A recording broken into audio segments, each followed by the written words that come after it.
आपण orbits of artificial satellites पाहिलं होतं आणि मग एक्सप्रेशन पाहिलं होतं it is for the critical velocity. Okay, मग आता आपण की सॅटेलाइट्स ऑर्बिट्स क्लासिफिकेशन्स, सॅटेलाइटच्या ऑर्बिटनुसार त्याचं क्लासिफिकेशन्स की कोणतं कोणतं असते. It is first one HEO, that is high earth orbits, high earth orbits.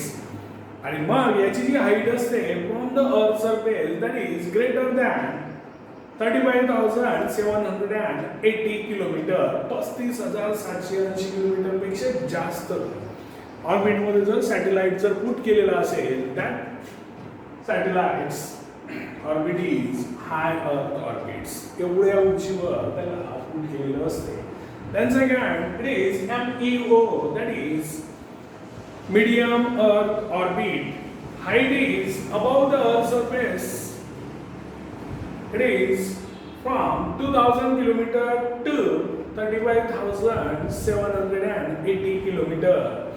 2000 kilometre पासून अर्थच्या सरफेस पासून तर 35,780 या किलोमीटरच्या रेंजमध्ये जर सॅटेलाइट पुट केलेला असेल तर त्याचं जे ऑर्बिट असेल that is called as medium अर्थ ऑर्बिट्स.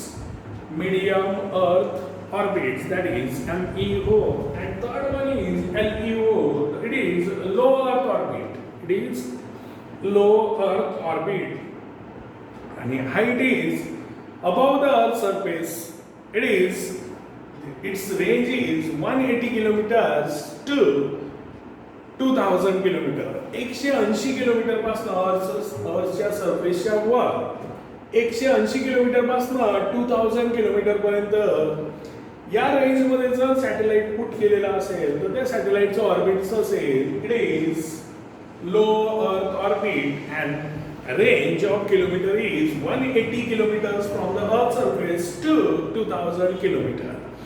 ओके, तर we will see them one by one. So first one is high earth orbit, that is HEO. So height from the earth surface is greater than 35,780 kilometre, 35,780 kilometre पेक्षा जास्त. Okay, तर मग हे kilometre आपल्याला लक्षात ठेवायचे आहे. 35,780 किलोमीटर पेक्षा जास्त. If the height of the satellite's orbit above the earth's surface is greater than or at least equal to 35,780 kilometer, the orbit is called as high earth orbit. जर समजा सॅटेलाइट कमीत कमी 35,780 किलोमीटरवर किंवा त्यापेक्षा जास्त किलोमीटरवर जर समजा त्याचं ऑर्बिट असेल एवढ्या उंचीवर तर त्याला म्हणायचं हाय earth orbit. Okay, as we will see in the next small example, a satellite revolving in an orbit 35,780 kilometer above the earth's surface will take around 24 hours to complete one revolution. आता पुढच्या example मध्ये आहे, पुढच्या पेजवरच्या solve example मध्ये एक satellite फिरताना दाखवलेला आहे. त्याची हाईट आहे 35,780 kilometre from the earth surface. तर त्याला एक रिव्होल्यूशन कंप्लीट करण्यासाठी 24 आवर्स लागतात. 24 आवर्स लागतात असं दाखवलेलं आहे. आपण पाहिलेलं आहे अर्थ स्वतःभोवती जेव्हा फिरते तर तिला एक रोटेशन कंप्लीट करण्यासाठी स्वतःभोवती फिरत असल्यामुळे किती वेळ लागतो तर 24 आवर्सच लागते. ओके, ही कॉन्सेप्ट आपल्या लक्षात आल्यावर म्हणजेच तो अर्थवरून पाहिल्यावर काय दिसेल तर तो स्थिर दिसेल. ओके, तर पाहू आपण. As we will see in the next small example, satellite revolving in an orbit 35,780 kilometer above the Earth's surface will take around 24 hours to complete one revolution. Revolution म्हणजे दुसऱ्याच्या भोवती फिरणे, रोटेशन म्हणजे स्वतःच्या भोवती फिरणे. तर रिव्होल्यूशन सॅटेलाइटचं म्हणजे इट इज अराउंड द अर्थ. Okay, we know that the earth also takes almost 24 hours for one. तिथे त्यांना रिव्होल्यूशन दाखवलेलं आहे. ऍक्च्युली अर्थ स्वतःभोवती सुद्धा फिरते. Then if the satellite is revolving in an orbit parallel to the equator, आता तो सॅटेलाइट रिव्हॉल्व करून राहिलेला आहे. दॅट इज काय तर in an orbit parallel to the equator.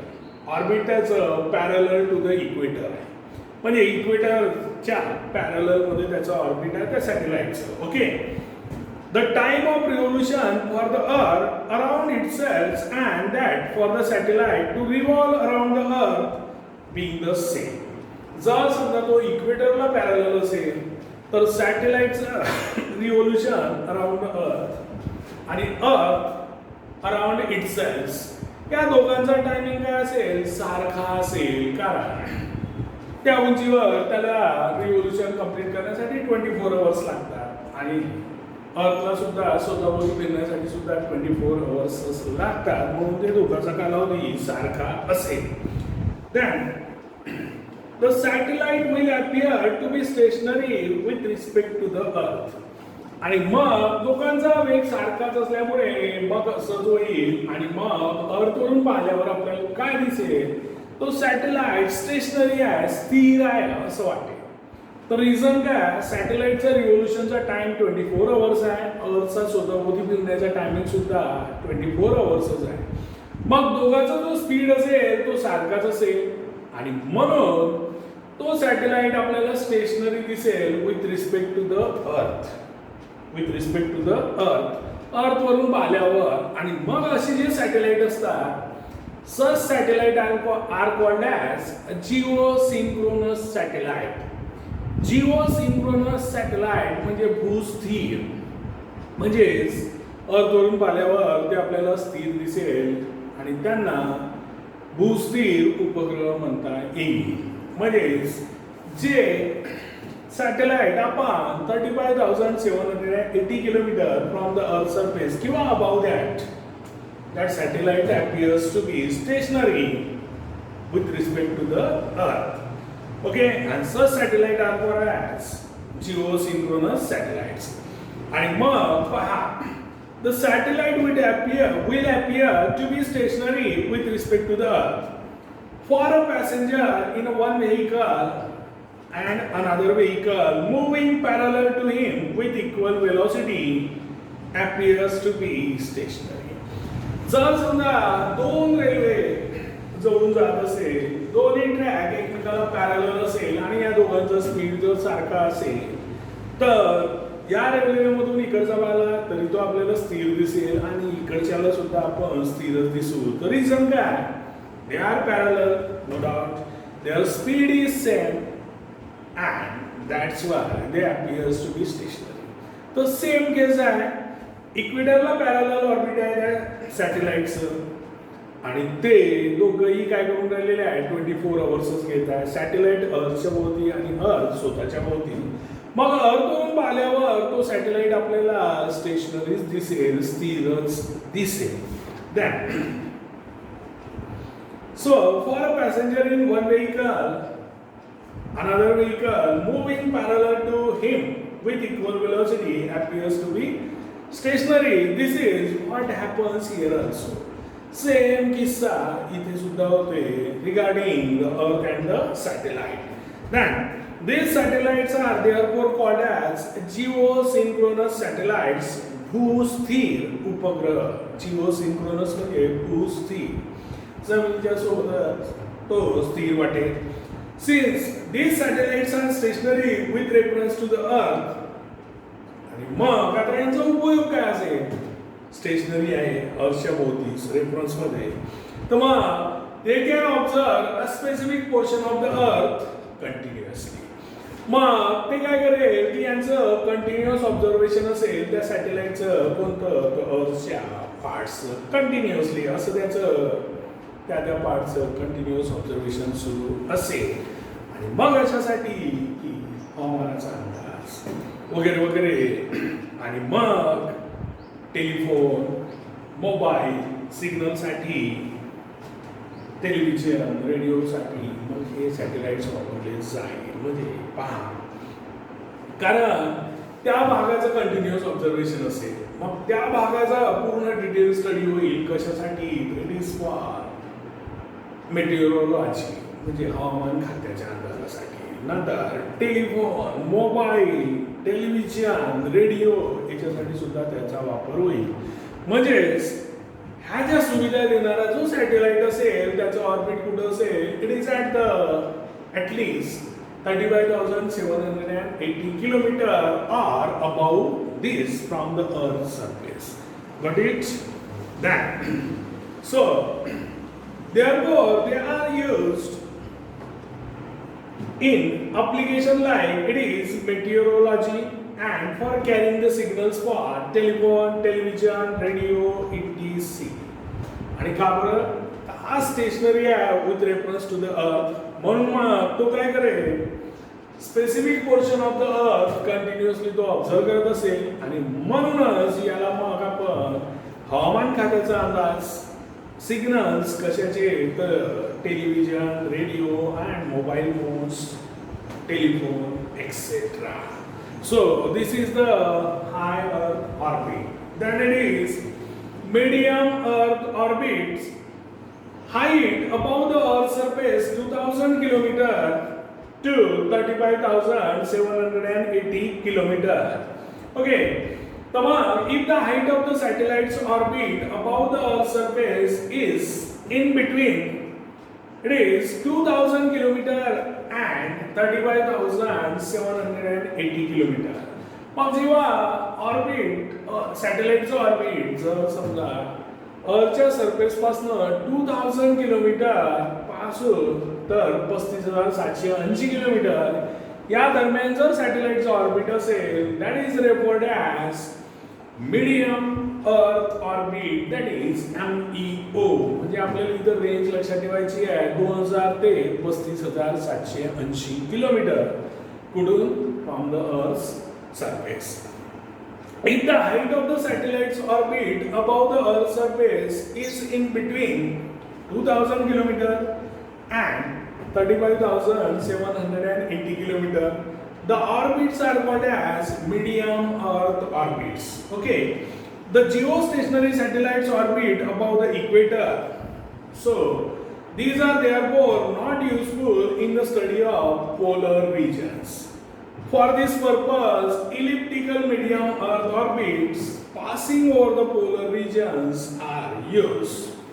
तर जिओस्टेशनरी जो सॅटेलाइट्स असते त्याचं ऑर्बिट असते अबाव द इक्वेटर असते. त्याचं ऑर्बिट कुठं असते? तर अबाव द इक्वेटर असते. आणि म्हणून मग ते पोलर रिजनचा जर स्टडी करायचा असेल तर त्यासाठी कामी येत नाही. कोणते? Geosynchronous satellites. कारण त्यांचं जे ऑर्बिट असते अबाव द इक्वेटर असते. No doubt it is parallel to the equator, but it is above the equator. It is above the equator. आणि म्हणून मग पोलर रिजनचा जर स्टडी करायचा असेल तर ते आपल्या कामी येत नाही. मग अशासाठी आपल्याला इलिप्टिकल जो मीडियम अर्थ ऑर्बिट्स आहे तो वापरावा लागते, ज्याचा शेप इलिप्टिकल आहे. So the geostationary satellites orbit above the equator. These are therefore not useful for the study of polar regions.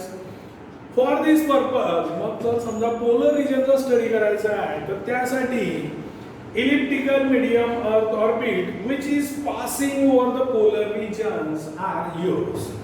मग elliptical medium orbits वाला जो सॅटेलाइट्स आहे तो पोलर रिजनच्या स्टडीसाठी वापरावा लागते आणि तो कुठून गेलेला असते? It is passing over the polar regions असा आपल्याला वापरावा लागते. म्हणजे पोलर रिजनचा अभ्यास करायचा असेल तर मीडियम अर्थ ऑर्बिटच वापरावा लागेल, ज्याचा ऑर्बिटचा शेप इलिप्टिकल असेल आणि तो पोलर रिजनच्या तिथून पास झालेला असला पाहिजे, त्याच्यावर पोलर रिजनच्या वर over the. For this purpose, elliptical medium Earth orbit passing over the polar regions are used. These orbits are called as polar orbits. आणि म्हणून या ऑर्बिटला म्हणायचं पोलर ऑर्बिट तर बरोबरच आहे, ओव्हर द पोलर रिजन मधून पास झालेला आहे, याला पोलर ऑर्बिट्सच म्हणावं लागेल. In these orbits, the satellite complete one revolution in TWO to TO2 24 hours. 2 ते 24 तास याचं एक रिव्होल्युशन कंप्लीट होते अराउंड द अर्थ. ओके, म्हणजे आता मीडियम अर्थ ऑर्बिटला पोलर ऑर्बिट्स पण म्हणता येईल. ओके, आणि याचा कालावधी असेल रिव्होल्युशनचा 2 ते 24 तास. आणि याचा उपयोग कुठं, तर पोलर रिजनचा स्टडी करण्यासाठी. जिओ सिंक्रोनस सॅटेलाइट्स का बरं नाही वापरता येईल, तर तो इक्वेटरच्या अबाऊ असते आणि म्हणून पोलर रिजनच्या स्टडीमध्ये तो युजफुल होत नाही. त्यासाठी 2000 किलोमीटर टू 35,780 किलोमीटर्स या मीडियम अर्थ ऑर्बिटमध्ये ठेवलेला हा ऑर्बिट काय होते, तर ओव्हर द पोलर रिजनमधनं तो पास झालेला असते आणि म्हणून याला पोलर ऑर्बिट सुद्धा म्हणतात आणि हा स्टडी ऑफ द पोलर रिजनसाठी वापरल्या जाते. Okay, some of these satellites revolve in a circular orbits at a height of around 20,200 km above the Earth's surface. आणि global positioning satellites GPS revolve in such orbits. मग GPS वाले जे orbits आहेत जे आपल्याला सांगतात एक्झॅक्ट लोकेशन्स आणि मग प्रवासामध्ये जाणारी ती by take right left straight जी सांगणारी जी पाहिजे असते तर ती ग्लोबल पोझिशनिंग सॅटेलाइटचा अभ्यास करून सांगणारी असते आणि त्यासाठी त्याला 20,200 किलोमीटर्स अबाव द अर्थ सरफेसमध्ये त्या हाईटच्या राऊंडमध्ये ठेवावं लागते, पुटफोर्ट करावं लागते. So some of these satellites revolve in a circular orbits. आणि हे GPS वालाचं सॅटेलाइट असेल तर तो सर्क्युलर ऑर्बिटमध्ये फिरेल. पोलर रिजनचा स्टडी करणारा इलिप्टिकल ऑर्बिटमध्ये फिरेल. हा याच्यामधला डिफरन्स. हा सर्क्युलर ऑर्बिट असेल, त्याचं इलिप्टिकल ऑर्बिट असेल somewhat over. Okay, so these are the 2 points you have to remember in medium earth orbits. Elliptical वाला असेल तर तो पोलर रिजनचा स्टडी करेल, सर्क्युलर ऑर्बिट वाला असेल तर ग्लोबल पोझिशनिंग सॅटेलाइट्स त्या रेंजमध्ये फिट असेल आणि त्याची हाईट असेल 20,200 kilometres from the earth surface. Okay, height around. Okay, so this is all over from the today's lecture. We have seen high earth orbit, that is at 35,780 kilometer or above it. Then it is in this geosynchronous satellites are there and they are used for study of the meteorology. Then signals for carrying the signals from the televisions, radio and telephones. And EO medium earth orbit आणि मग अर्थच्या surface पासून 2000 kilometre ते 35,780 kilometre मध्ये यांना ठेवलेलं असते आणि याचं सॅटेलाइटचं ऑर्बिट असते ट्रीज इलिप्टिकल आणि हे इलिप्टिकल ऑर्बिट्स स्टडी पोलर रिजनचा स्टडी करण्यासाठी वापरले जाते. जिओ सिंक्रोनस सॅटेलाइट्स आपण वापरू शकत नाही पोलर रिजनच्या स्टडीसाठी, तरी त्याला अबाव द इक्वेटर ठेवलेलं असते आणि म्हणून मग त्याच्या स्टडीसाठी हा जो इलिप्टिकल ऑर्बिट वाला जो सॅटेलाइट आहे की जो पोलर रिजनच्या वरून पास झालेला आहे त्याच्यासाठी वापर केला जाते.